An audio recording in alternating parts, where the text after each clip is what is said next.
Salam BUMDes sukses. Sekarang kita akan melanjutkan transaksi-transaksi di unit peternakan ya. Unit peternakan ayam petelur nih. Yang pertama, metodenya itu beli pakannya itu utang dulu. Karena nggak punya kas ya, dan juga dipercaya ini pengelolanya dipercaya, kemudian juga usahanya memiliki prospek yang bagus. Jadi kalau kepercayaan itu tentunya akan mendapat banyak kemudahan. Nah, pertama itu dalam proses pembelian pakan. Nah ya, pakan dilakukan dengan cara berhutang dulu, nanti bayarnya pakai telurnya. Juga misalnya ini beri telur, itu nanti masuknya kemana? Ini hutang semua ini, ya hutang di awal. Nanti bayarnya pakai hasil produksi telurnya. Jadi nanti kalau pembelian pakan itu masuknya ke akun mana, dan pembelian rak telur itu masuknya ke akun mana, sebenarnya semuanya sama sih, masuk ke dalam aset peternakan ya. Tapi ya nanti kita pisahkan aja agar lebih detail ya. Kemudian ini hutang pakan, hutang aset ya. Kemudian kas keluarnya itu ada nanti biaya transport. Nah itu belanjanya kan jauh, mungkin kan namanya Papua di pedalaman, mungkin agak dalam.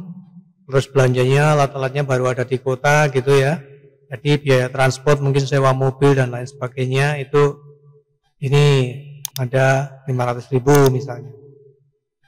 Kemudian lagi transaksi selanjutnya pendapatan. Nah, ketika kita sudah memiliki pakan dan lain sebagainya, sudah berproduksi, nanti kita akan mendapatkan telurnya. Memanen telurnya itu adalah menjadi pendapatan. Ya, pendapatannya gimana? Nggak perlu di stok ya telurnya itu. Misalnya kan ini cepat biasanya kalau peternakan itu nanti langsung diambil sama pembeli-pembelinya itu.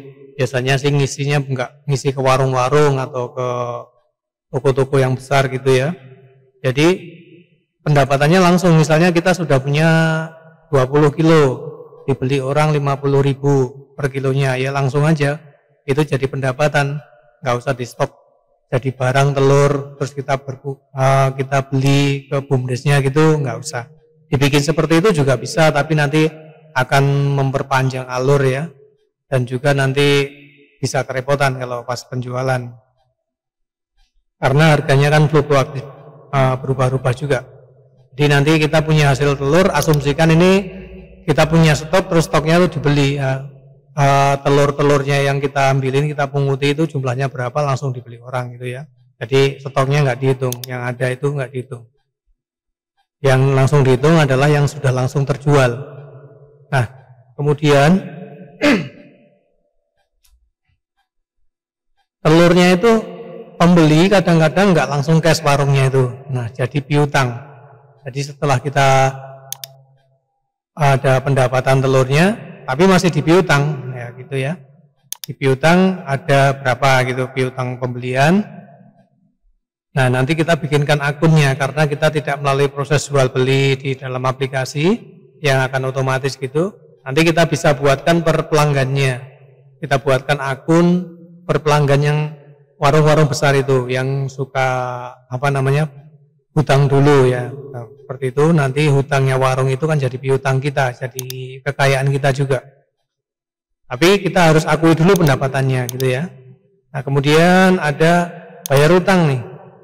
Bayar utang pembelian pakan ini kita bayar dengan telur misalnya. Kita store telur ke sana, nanti ada hitung-hitungannya bagaimana gitu ya. Nah, seperti itu bayarnya dengan hasil produksi kita. Kemudian ada juga beban produksi. Beban produksi itu, nah misalnya kita udah beli pakan nih, kita beli pakan 10 sak, kepake 5 sak. Nah 5 saknya itu menjadi beban. Dari 5 sak ini nanti akan menghasilkan telurnya ini. Kurang lebih seperti itu ya. Nah nanti misalnya di beban itu penggunaan pakan dan penggunaan rak telur. Rak telur itu mungkin yang nggak perlu dikembalikan lagi, atau mungkin nanti dikembalikan lagi ke BUMDes gitu juga bisa, hitungannya bagaimana ya Nanti bisa dibeli ulang biasanya gitu ya. Biasanya kita ngantar ke warung sudah pakai pet telur itu, pakai rak telur itu misalnya 10 Pak gitu ya. Nanti mungkin pas nganter kita bisa ambil lagi. Nah kalau kita ngambil lagi nggak dihitung penyusutan. Tapi kalau kita nggak diambil lagi, hilang gitu atau di sana nanti dibakar atau apa, ya itu berarti penyusutan ya.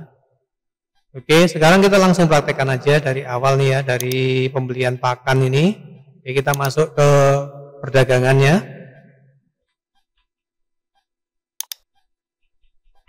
Kita masuk ke halaman dagang ya, kelompok perdagangan di peternakan. Nah kemudian ini kita beli pakan, tapi secara hutang dulu. Nah kemarin ada suppliernya itu namanya Pak Lexi gitu ya. Nah itu gimana? Nah, itu kita langsung pakai jurnal ya, pakai jurnal penyesuaian kas. Kemudian kita beli pakannya, beli pakan itu pakan masuknya ke persediaan. Ya, kita belinya, ini kita bikin tanggal sekarang semua ya, nggak apa-apa ya, kita biar lebih cepat daripada kita muter-muter ngulang tanggal ya. Nah, kita beli pakan itu menjadi persediaan unit produksi ya, persediaannya pakan, vitamin, macam-macam gitu, nanti jadi persediaan unit produksi. Unit produksi budidaya atau peternakan nanti bisa diganti namanya ini ya. Kemudian klik OK. Ini nanti akan jadi aset. Jadi barang ini masuknya ke sini. Apa namanya itu? Ya ini pakan apa namanya? Pakan L83 10 sak itu misalnya ya. Kita copy aja. Nah, kalau enggak ya kita ketikkan ya. Kemudian jumlahnya 3.500.000. 3.500.000. Kemudian itu dikeluarkan dari mana atau apa ya? Kita dapatkan itu dari mana? Nah, kita dapatkan itu masuk ke persediaan, kita dapatkan itu dari hutang, ya. Nah, kita cari hutang belanja nih. Nah, bikinkan akun hutang belanja Pak Lexi di tokonya Pak Lexi gitu ya. Nah, kita klik di sini, kemudian kita klik OK. Nah, kita simpan. Nah, ini kalau kita kontrol, kita cek di neracanya.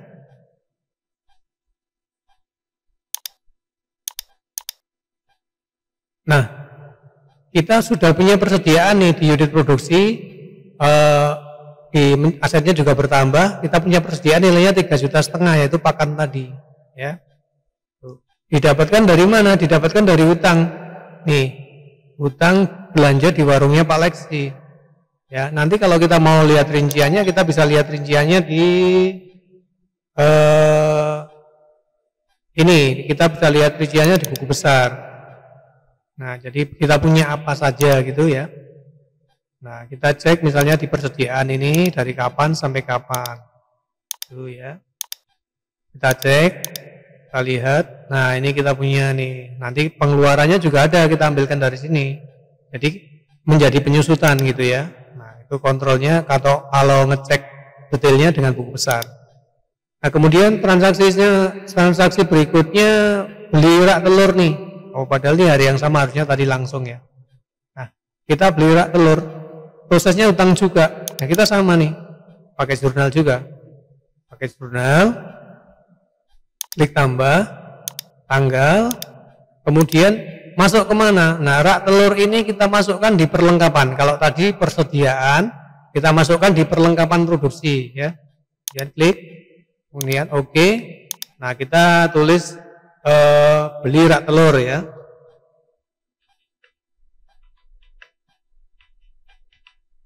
Beli rak telur jumlahnya 100 piece. Harganya 100.000. Nah, totalnya 10 juta ya. Oke. Kemudian kita masukkan ke mana? Dikreditkan dari mana?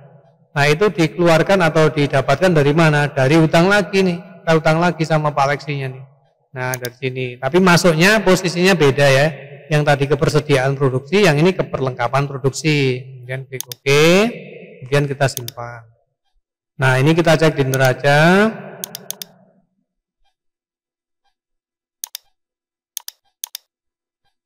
Nah, sekarang kita punya perlengkapan produksi ini nilainya 10 juta, pakannya tadi 3.500.000 gitu ya. Nah, aset peternakan kita dari nambah, didapatkan dari mana? Didapatkan dari hutang di Pak Leksi. Kita jadi punya hutang 13.500.000 ya. Oke, demikian ya. Nah, ini bisa dipahami sampai sini. Nah, kemudian ada biaya transport ternyata, ada biaya transport. Kalau biaya transport kita bisa dari jurnal. Kalau biaya transport kan kita nggak ngutang nih, ya kan? Kita nggak ngutang. Kita ambilkan dari kas. Nah, tapi kas kita kosong, kas kita kosong nih mas. Misalnya gitu ya. Kas kita kosong, ya anggap aja kita minuskan dulu kasnya ya. Nanti kita dapatkan kita tempel dari pendapatan. Atau kita isi uangnya dulu ya. Buat belanja-belanja misalnya kita isi uang dulu di kas masuk itu ada sisa modal atau didapat dari mana gitu ya, atau utang juga. Jadi biaya transportnya ini juga utang. Nah, kita asumsikan kita punya uang lah ya. Kita masukkan dulu kas masuk untuk belanja-belanja itu. Misalnya 500.000 nih misalnya. Atau kita juga utang dulu misalnya ke siapa gitu ya. Misalnya kita utang ke Pak Leksi lagi buat biaya transportnya ya. Gak apa-apa. Nanti pengeluarannya sebenarnya gini, kalau kas keluar itu gini. Kalau biaya transport itu dari kas keluar. Kemudian klik tambah. Nah, tanggalnya kemudian diambilkan dari mana? Kita ambilkan dari kas unit peternakan. Kemudian klik tambah. Nah, ini kita bikin di sini adalah beban. Cari kas beban. Akun beban kok, kas beban. Nah, kita cari beban itu beban misalnya beban transportasi gitu ya.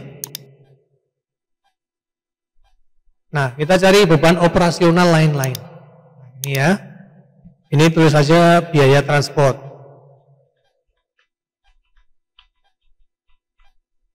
Nah, biaya transport berapa biaya transportnya? 500.000. Nah, oke, kemudian klik tambahkan, kemudian kita simpan. Nah, kalau kita lihat di neraca, kalau kita belum punya uang di kasnya tadi, maka akan jadi minus. Nah, ini mengurangi modal ya. Beban itu mengurangi modal, mengurangi laba juga nih. Laba berjalannya jadi minus 500.000 karena kita transport tadi belum ada uang gitu ya. Nah, kita minus di sini. Atau mungkin kita hutang dulu, misalnya kita hutang dulu nih. Nah, kita hutang dulu, ada kas masuk buat transport itu misalnya kita hutang ke Pak Deki misalnya ya, ke Pak Lazarus ya. Nah, klik tambah, tanggal 21 itu ditalangi dulu. Nah, misalnya gitu ya. Masuknya ke kas unit peternakan, tambah, cari akun hutang. Nah, kita hutang, ini kita hutangnya, kita posisinya di sini, kita masukkan di hutang. Nah, ini biaya transport dari Pak Daiki gitu misalnya.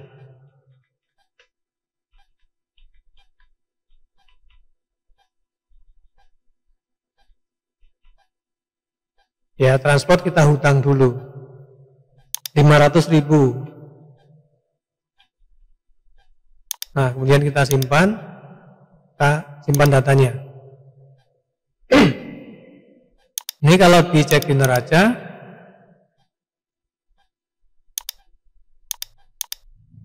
kasnya 0 ya, karena kita tadi berhutang. Nah, kita hutangnya yang tadinya 120 juta buat bangun buat sewa tanah itu. Sekarang nambah 500.000, jadi 120.500.000 hutangnya. Kita punya hutang apa aja kita bisa dicek di buku besar ya. Nah, hutangnya nambah, tapi bebannya ini tetap, karena tadi tetap diakui sebagai beban. Hutang itu menjadi beban, karena untuk biaya transport ya menjadi beban. Nah, seperti itu ya. Nah, ini tetap balance ya, 452, aktifannya ini juga sama. Karena kita dapatkan dari hutang menjadi beban gitu ya. Hutangnya kan masuk ke sini, kemudian keluar juga dari sini gitu ya. Nah, jadi kita tetap sama. Jadi tadi kita utang dulu buat bayari beban, nah, beban transportasi seperti itu ya. Nah di sini, oke, bisa dipahami ya. Nah kemudian kita tentunya punya pendapatan nih, nah punya pendapatan. Atau kita mau ke beban produksi dulu, ya. Kita ke beban produksi atau ke pendapatan dulu ya, pendapatan aja lah kita udah buat urut ya. Pendapatan, kita punya hasil telur yang dibeli konsumen misalnya ya. Konsumen itu buat piutang, jadi piutang 5 juta, buat bayar 5 juta. Nah, asumsikan kita punya pendapatan ini, nanti dibagi ke sini, gitu ya. Nah, jadi kita punya pendapatan 200 kilo, tapi nanti dihutang orang atau jadi piutang itu 100 kilo, buat bayar hutang pakan tadi 100 kilo, gitu ya. Nah, tapi kan pendapatan kita begini, nanti arahnya seperti apa kita lihat ya. Kita punya hasil telur nih sekarang, berarti menjadi kas masuk, cukup ditulis di kas masuk gitu aja. Tambah tanggal 21 bekas unit peternakan ya. Kemudian klik tambah. Nah, ini dari pendapatan. Nah, kita cari akun pendapatan. Pendapatan peternakan. Nah, ini kita copy. Kalau enggak ya diketik ya, kalau enggak ada tulisannya ya. Diketik hasil telur 200 kilo harganya masing-masing 500.000 gitu ya. Kemudian totalnya 10 juta.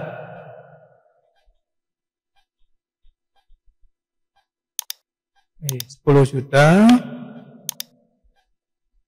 Nah, ini kita punya pendapatan dari hasil telur 200 kilo masing-masing 50.000, per kilonya 50.000, dihitungnya 10 juta, klik tambah. Nah, ini kita punya pendapatan, kita simpan datanya. Nah, kemudian kalau kita lihat di neraca,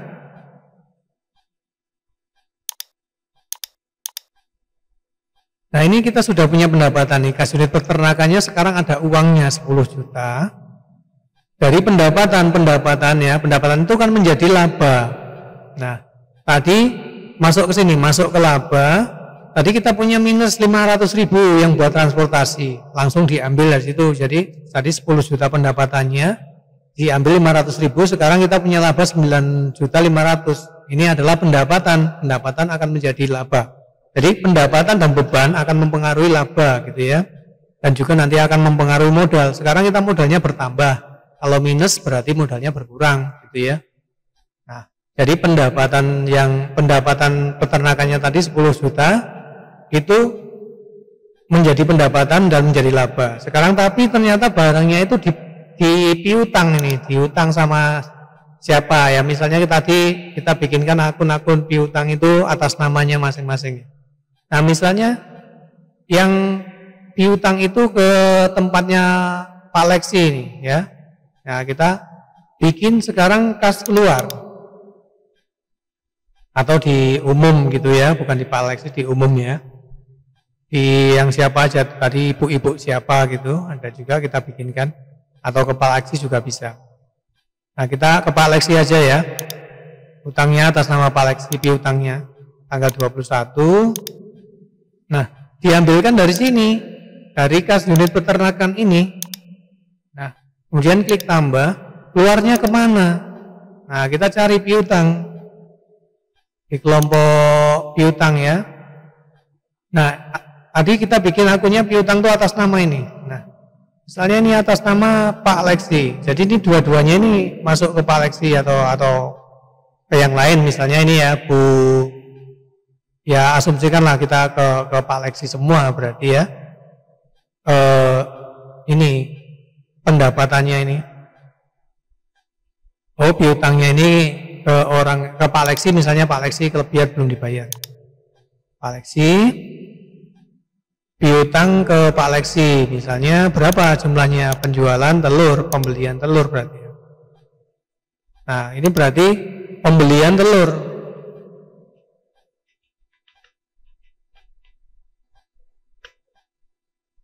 Berapa? 100 kilo ya.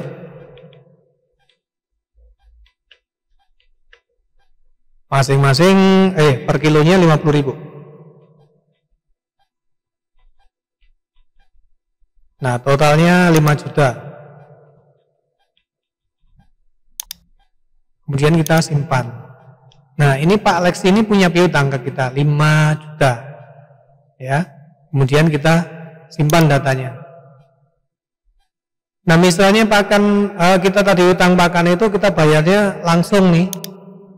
Langsung kita ambilkan bukan dari piutangnya, tapi kita ambilkan langsung dari apa namanya nih? Dari kasnya ya. Kita bayarkan buat bayar utang pakan ke tempatnya Pak Lexi ya. Nah, itu kita kas keluar sekarang, kas keluar.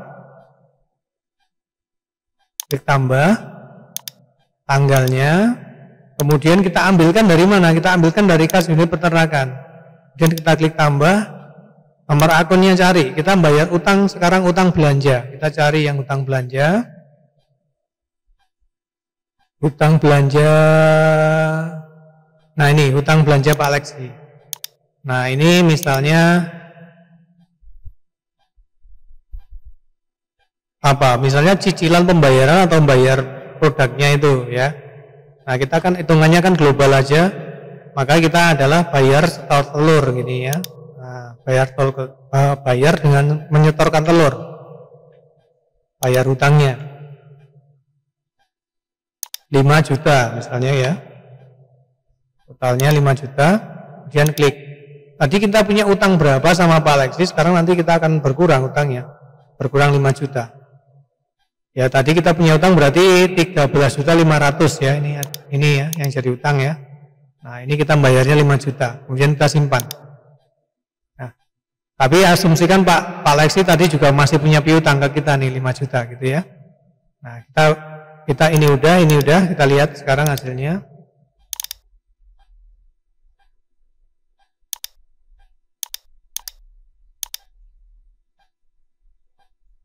Nah, kita sekarang di kas peternakan sudah nggak ada uang, karena yang 5 juta di piutang nih, di piutang peternakan, di piutang atas nama Pak Lexi nih 5 juta. Kemudian sebagian lagi yang 5 juta buat bayar hutang. Nah, buat bayar hutang ke Pak Lexi. Tadi 13.500.000 ya, hutang kita itu. Ini 13.500.000. Sudah bayar 5 juta, jadinya 8,5 juta gitu ya, 8.500.000. Nah, kurang lebih seperti itu ya. Nah, kemudian misalnya piutangnya Pak Lexi ini, piutangnya Pak Lexi yang ada di sini nih, akan buat bayar utangnya sekalian. Nah, bagaimana caranya? Kita klik di jurnal penyesuaian nih. Di jurnal penyesuaian, klik tambah, tanggal 21, akun depannya, masuk kemana? Nah, uang itu masuknya ke hutang belanja Pak Lexi. Ya, tadi kita tinggal 8,5 ya. Kita mau tambahkan lagi yang 5 juta utangnya Pak Lexi, kita hapuskan untuk bayar utang. Ya, ini klik, oke. Nah, kemudian ini tulis saya bayar dengan setor telur juga ya. Copy aja, kok paste ya. Ctrl C. Nah, dipastekan ke sini. Nah, ini jumlahnya berapa? 5 juta ya kan? 5 juta. Cari. Dikeluarkan dari mana? Dikeluarkan dari piutangnya Pak Lexi. Nah, piutang atas nama Pak Lexi ini. Nah, oke. Kemudian kita simpan. Nah, gitu ya. Ini agak rumit karena modelnya utang dulu, bayar, piutang, dan lain sebagainya. Tapi nanti akan mudah dipelajari. Nah, kita lihat. Nah, sekarang piutangnya Pak Lexi sudah nggak ada. Nah, uang di kas peternakan juga nggak ada. Kemana perginya? Perginya untuk bayar hutang belanja. Nah, ini tinggal 3,5 juta, ya kan? Nah, seperti itu ya. Tapi laba kita tetap nih, laba kita buat bayar utang-utang tadi kan. Nah, seperti itu. Oke ya, bisa dipahami ya. Jadi pendapatannya ini nanti misalnya ke piutang, terus tadi buat bayar utang sebagian. Tapi nanti piutangnya si toko itu dikeluarkan juga buat bayar utang pakan lagi, bayar pakan ini ya. Nah, kurang lebih seperti itu. Kemudian kita punya beban produksi karena kita sudah memberikan pakannya ya. Nah, kita pakannya kita udah pakai 5 sak nih. Kemudian rak telurnya kita pakai 10 piece misalnya.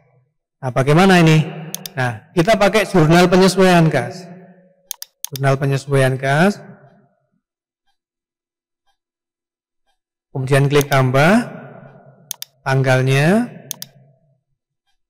Nah, cari akun debitnya. Akun debitnya itu dia menjadi beban. Cari beban, itu menjadi beban produksi. Tadi kita udah buatkan nih. Nah, beban penyusutan produksi. Nah, kita taruh di sini. Kemudian kita klik OK. Ya. Nah, kita tulis ini penggunaan pakan 5 sak. Kita tuliskan ya. Jumlahnya berapa nih? 1.750.000. 1.750.000. Kemudian kita cari ini kemana, didebitkan kemana. Ini diambilkan, masuknya kan tadi ke beban, diambilkan dari persediaan. Diambilkan dari sini. Ya. Kemudian kalau nanti yang rak telur, diambilkan dari sini. Karena kita beban tadi ya. Kita masuknya, debitnya ke beban, keluarnya dari persediaan. Dan nanti akan menjadi beban itu. Menjadi mengurangi laba kita. Ya, kita praktekkan ya. Kita penggunaan pakan 5 sak, jadi kita keluarkan dari persediaan ini. Oke. Nah, masuknya menjadi beban produksi, dikredit dari persediaan unit produksi dan budidaya atau unit peternakan. Nanti kita ganti peternakan itu aja nggak apa-apa. Menggunakan pakan sejumlah 5 sak, totalnya 1.750.000 ya. Kemudian kita simpan. Nah, ini kalau kita lihat di neraca itu kita sudah tambah beban ini. Labanya yang tadi 9 juta sudah berkurang. Pakan kita yang tadinya 3.500.000 tinggal 1.750.000. Perginya kemana? Perginya menjadi beban. Beban akan mengurangi laba kita. Tadi kita punya laba 9.500.000 dikurangi 1.750.000 jadinya 7.750.000 gitu ya. Nah, jadi pakannya berkurang menjadi beban, nah, gitu ya. Beban akan mengurangi laba. Nah, ini stok pakan kita sudah berkurang ya. Yang tadinya 3,5 sekarang tinggal 1.750.000. Nah, sekarang kita praktekkan lagi untuk penggunaan rak telur. Kita ke jurnal penyesuaian lagi. Klik tambah, klik tanggalnya, cari akun beban ya, beban penyusutan produksi ini ya. Kemudian klik OK. Nah, kita kopikan ini atau kita tuliskan penggunaan rak telur 10 piece gitu misalnya ya. Totalnya berapa? 1 juta. Totalnya 1 juta. Kemudian masuknya kemana? Masuknya itu mengurangi kemana? Dikeluarkan dari mana ya? Dikeluarkan dari perlengkapan produksi dan budidaya. Klik OK. Kemudian kita simpan. Tadi kita punya stok 10 juta. Sekarang kita pakai 1 juta. Ya, kita cek di neraca.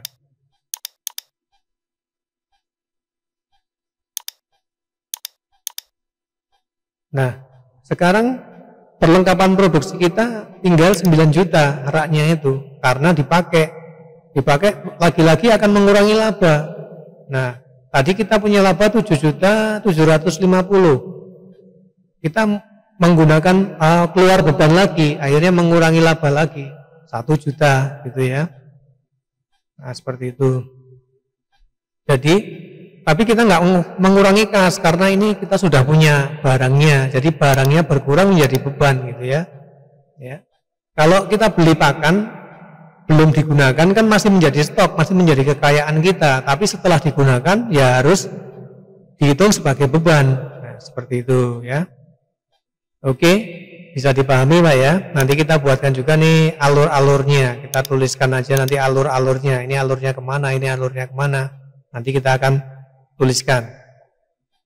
Oke, demikian mengenai transaksinya, yaitu transaksi pembelian pakannya, kemudian kas keluar untuk transport, kemudian pendapatan, kemudian dari pendapatan ini di piutang. Nah, di piutang ini kemudian ada sebagian yang untuk membayar hutang pendapatannya. Nah, kemudian piutangnya si Pak Lexi itu kita keluarkan juga untuk membayar hutangnya gitu ya. Oke, kemudian barang yang sudah kita miliki atau aset yang sudah kita miliki ketika sudah dipakai menjadi beban gitu ya. Jadi telurnya itu nggak perlu dibikin kayak jual beli gitu ya. Nanti konsumennya yang punya piutang juga tinggal di sini aja. Jadi pendapatan ini kita keluarkan jadi piutang gitu ya. Oke, demikian semoga bisa dipahami. Jika ada yang belum begitu paham, silakan kontak kami kembali. Semoga BUMDes-nya makin maju. Salam BUMDes sukses.